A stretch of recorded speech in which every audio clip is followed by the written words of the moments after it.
Good morning everyone. তো দোকানে আসার পর দেখো সকাল সকাল আমার তো একটাই কাজ, প্রফেশন যেটা সেটা তো করতেই হবে, তাই না? প্রফেশন তো এখন বলতে পারো যে হলো, বাকি এটা আমার শখ ছিল ছোটোবেলা থেকে, একটা আলাদাই অ্যাট্রাকশন। দোকানে চলে এসেছি আমি আর মেয়ে আর আমি দুজনে একসাথে, তারপরে খাওয়া দাওয়া করে রেডি হয়ে বেরিয়ে গেছিলাম। ওকে আমার বাপের বাড়িতে ছেড়ে দিয়ে আসছি। আমার বোন আর বোনের যে বেবি আছে তাদের সাথে খেলবে বলে জিদ করছিল, তো ওকে ওখানে ছেড়ে দিয়ে আসছি আর আমি দোকানে এসে কাজ করছি। আর মানে বাপের বাড়ি গিয়ে না একটা ছোট কাণ্ড হয়ে গেছিলো। ভালো হতো আগে যদি আমি রেকর্ডিং করতাম, কিন্তু পরিস্থিতি এরকম ছিল কি আমি রেকর্ডিং করার মুডে ছিলাম না। মুড বলতে মানে আমার হালাত এরকম, হাত পা একদম মানে কি বলবো কাঁপছিল মানে ভয়ে। মানে স্কুটিটাকে না আমি বাড়ির সামনে যে রোড আছে রোডের মাঝখানে একদম মানে এইভাবে রাখছি, রাস্তা এইভাবে, তো এইভাবে না রেখে আমি যে একদম মাঝ বরাবর রেখে দিয়েছি। এবার রেখে দেওয়াতে কি হয়েছে, এবার অন্য গাড়িরা যারা মানে গাড়ি আসছে তো ওরা পার হতে মানে যেতে অসুবিধা হচ্ছিল। তো সেই সময় কেউ হয়তো গাড়িটাকে সরিয়ে একটু দূরে আমার নজরে আড়ালে, মানে যাতে দেখা না যায় এরকম একটা জায়গায় একটা দেওয়ালের পিছন দিকে লুকিয়ে রাখা হয়েছিল। আর আমি যেই গাড়িটা মানে বেরোচ্ছি মানে দোকানে আসবো, তো ওই সময় দেখি যে গাড়ি নেই, রাস্তার মধ্যে গাড়ি নেই। গাড়ি কোথায় গেল? অবস্থা এত খারাপ আমার, মানে মাকে মা আমার গাড়ি চুরি হয়ে গেল, মা আমি এখন কি করব, কিভাবে কাজ করব, কিভাবে আমি সমস্ত কিছু সামলাবো। মানে এই গাড়িটাই আমার জীবন ধরতে গেলে এখন বর্তমানে, কারণ গাড়ি দিয়ে তাড়াতাড়ি করে বাড়ি যাওয়া, তাড়াতাড়ি করে দোকান আসা, এদিকে যাওয়া ওদিকে যাওয়া, মেয়েকে টিউশন স্কুল সমস্ত কিছু এই গাড়িটার উপর নির্ভর আমার। কারণ 5-10 মিনিটের ব্যাপার হয়, আর হেঁটে যাওয়া হেঁটে আসা পসিবল না, অনেকটা টাইমের ব্যাপার, প্লাস আমার পরিশ্রম হয়ে যায়। তো আমি এখন কি করব ওই চিন্তায় আমি বাঁচছিলাম না, কারণ গাড়ি কেনার মতন আমার কাছে আর টাকা নেই। তো যাই হোক, ভাই আমার বেরোয় একটু দেওয়ালের পিছন দিকে তাকায়, তো দেখে যে আমার গাড়িটা ওখানে রাখা।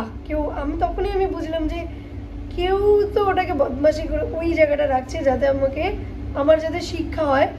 আদারওয়াইজ কোনো চোরই ওটার চাবি নেই বলে ওটাকে নিয়ে যেতে পারেনি বেশি দূর, তো ওখানটায় লুকিয়ে রাখছে। যদি না দেখতে পেতাম বা মানে না আর কি দেখি, তাহলে ওটাকে ওরা আউট করে দিবে, আমি এই দুটো ভেবেছিলাম। তারপরে দোকানে যেই হোক গাড়িটা নিয়ে আমি গাড়িটা পাওয়ার পর পৌঁছে যাই দোকানে, আমার কল আসে কারা হাজব্যান্ডের। হাজব্যান্ড বলে আচ্ছা তোমার গাড়ি চুরি হয়ে গেছে বলে। আমি বললাম তুমি কি করে জানলো? বলে কি পুরো বাঘাযতীন কলোনি, মানে সরি মানে আমার বাপের বাড়ি ওদিকটাকে দাদাভাই কলোনি বলে, তো দাদাভাই কলোনি পুরো হাল্লা হয়ে গেছে যে গাড়ি চুরি হয়ে গেছে তোমার। তা আমি বললাম হ্যাঁ এরকম এরকম এরকম এরকম ব্যাপার। তো বলছে আমাকে তো তুমি বলোনি এরকম গাড়ি চুরি হয়ে গেছে। বললাম বলবো কি, পরিস্থিতি ওরকম ছিল না, আর জাস্ট আমি দোকানে পৌঁছালাম। তো বলছে যে ওটা আমিই করছিলাম তোমাকে শিক্ষা দেওয়ার জন্য, ওদিক দিয়ে আমি আসছিলাম, তো দেখি যে গাড়ি যাচ্ছে আর তোমার গাড়ি মাঝখান দিয়ে রাখা, তো গাড়িটাকে আমি সরিয়ে ওইদিকে রাখলাম যাতে তোমার শিক্ষা হয় যে চাবি মানে গাড়ি আনলক করে এদিকে ওদিকে যেতে হয় না, গাড়ি চুরি হয়ে যায়। ভগবান আমার হার্ট অ্যাটাক আসতো তোমার এই কাণ্ডতে। তো যাই হোক, এইসব করার পরে দোকানে এসে আমি এখন কাজ করব ফটাফট। যত সব কেক, এই যে কেকগুলো সব এইভাবে আমি ক্যারি ব্যাগে করে নিয়ে আসি বাড়ির থেকে, কারণ বেকটা আমি বাড়িতে করি আর এখানে আইসিং আর ডেকোরেশন সমস্ত কিছু এখানে করা হয়। দেখো কেকগুলোকে আমি এভাবে ক্যারি ব্যাগে করে নিয়ে আসি। বেকিংয়ের কাজটা তো আমি বাড়িতেই করে আসি বাড়ি থেকে, আর এখানে এসে শুধু আমি ডেকোরেশনের কাজ করি আর আইসিংয়ের কাজ করি। তো ডেকোরেশনের কিছু জিনিস এখানে রাখা থাকে আর কিছু এখানে আছে, তো ডেকোরেশনটা আমি এখানে করি। তো চলো ফটাফট আমি ডিজাইনগুলো বানিয়ে নিই। ডিজাইন আমি এখানে একটা কেকের ডিজাইন হয়তো এই ব্লগে দেখতে পাবে তোমরা পুরো ডিটেলস। আর কিছু মানে স্টোরেজের এত প্রবলেম হচ্ছে না কি বলবো তোমাদের। আর কিছু ডিজাইন আমি হিন্দি চ্যানেলে ঢেলে দিব, শর্ট লং যেভাবে পসিবল হোক সেটা তোমরা জানো। তো যদি তোমাদের দেখার ইচ্ছে থাকে তোমরা ওই চ্যানেলটাকে সাবস্ক্রাইব করে আর ডিজাইনগুলোকে কালেকশন মানে দেখে কালেক্ট করে রাখতে পারো। তোমরা পরে তোমাদের কেকের উপরে ট্রাই করতে পারো, কারণ ডিফারেন্ট করতে হয়, তো সেম ডিজাইন তো বারবার করাও যায় না। তো যার থেকে যেভাবে পারো জাস্ট কালেক্ট করে দিবে। একবার দুবার তো ট্রাই করাই যায়, নিজেরটাও করবে প্লাস অন্যদেরও করে দিবে মাঝে মাঝে। তো এইভাবে আমিও করি। তো আমি যেটা করি আমি সেটাই তোমাদের সাথে শেয়ার করি। যেমন ইনস্টাগ্রাম থেকে কিছু কালেক্ট করি, সেগুলো হয়তো নর্মালি যেগুলোর ভিডিও আমি রেকর্ড করি না, খুব কম, যেগুলো মানে খুব কম বলতে ধরো গুগলে যেগুলো দেওয়া থাকে সেগুলো আমি মানে করি ভিডিও হয়তো, কিন্তু কারো থেকে কালেক্ট করে নিয়ে আমি সেটা হয়তো করি না, কারণ ওটা আমি দোকানের জন্য রেখে দিই, মানে ওটা করি না, ওটা জাস্ট বানিয়ে ডিজাইন নতুন নতুন ট্রাই করতে হয়, তাই করে ওটা আমি রেখে দিই। ম্যাক্সিমাম টাইম আমার নিজের ক্রিয়েট করা ডিজাইনই আমি তোমাদের সাথে শেয়ার করি। তো তোমরা এভাবে করতেই পারো, যদি তোমরা ভিডিও করো তাহলে তো তোমরা নিজেদের, আমি বলবো নিজেদের থেকে নতুন কিছু ট্রাই করো, কারণ নতুনেরই ডিমান্ড হয়। আর যেটা দেখা ভিডিও মানে যেটা তুমি অন্যের থেকে নিচ্ছ সেটা তুমি পার্সোনালি কোনো কাস্টমারকে বানিয়ে ওটা ট্রাইও করা হয়ে যাবে, একটু নতুনত্বও আসবে, তোমারও ভালো লাগবে আর কাস্টমারেরও ভালো লাগবে। ঠিক আছে, তো চলো আমি কেকগুলো বানিয়ে নিই, পরে কথা হবে।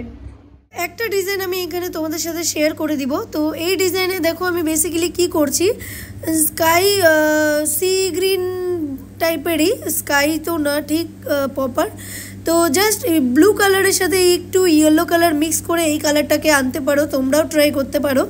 তো জাস্ট এই কালারটাকে এনে আমি দুটো নজেল আর একটা ছোট মানে মাথা কেটে পাইপিং ব্যাগের একটু জাস্ট কাটিং করে ওটাকে আমি ইউজ করব। তো প্রথমে আমি এগুলোকে রেডি করে নিলাম যাতে একটু তাড়াতাড়ি হয়ে যায়, কারণ ভিডিওটা শ্যুট করব তো তার জন্য। নাহলে আমি প্রথমে কেকগুলোকে আইসিং মোটামুটি করেই নিই, যতগুলো কেক থাকে, তারপরে ডিজাইন বগেরা করি। মুডের উপরে ডিপেন্ড করে কখন কীরকমে সুবিধা হচ্ছে আমার। যদি কোনো দিন অর্ডার না থাকে, শুধু দোকানের কাজ করি, তাহলে তো আমি যেমন ইচ্ছে তেমন করে আরামে করতে পারি। কিন্তু যদি দোকানেরও থাকে প্লাস অর্ডারও থাকে, তো ওই মুহূর্তে তাড়াতাড়ি টাইম থাকে, মানে যত তাড়াতাড়ি সম্ভব আমাকে কাজগুলোকে নিপটে নিতে হবে। তো সেক্ষেত্রে আমি যেভাবে করলে একটু কাজটা তাড়াতাড়ি হবে আর টাইম সেভিং হবে, তো সেভাবে আমি করি আর ইজি ডিজাইন চুজ করি, যাতে করে আমার টাইমটা বেশি ওয়েস্ট না হয় কেকের উপরে। তো এভাবে কেকটাকে প্রথমে আইসিং করে নিলাম। আইসিং তো জানোই কীভাবে করতে হয়, আর দেখতে দেখতে অটোমেটিক্যালি এগুলো শেখা হয়েই যায়। তো ডিজাইনটা হচ্ছে মেন, কি ডিজাইনটা চলো ভুল করে ফেললাম,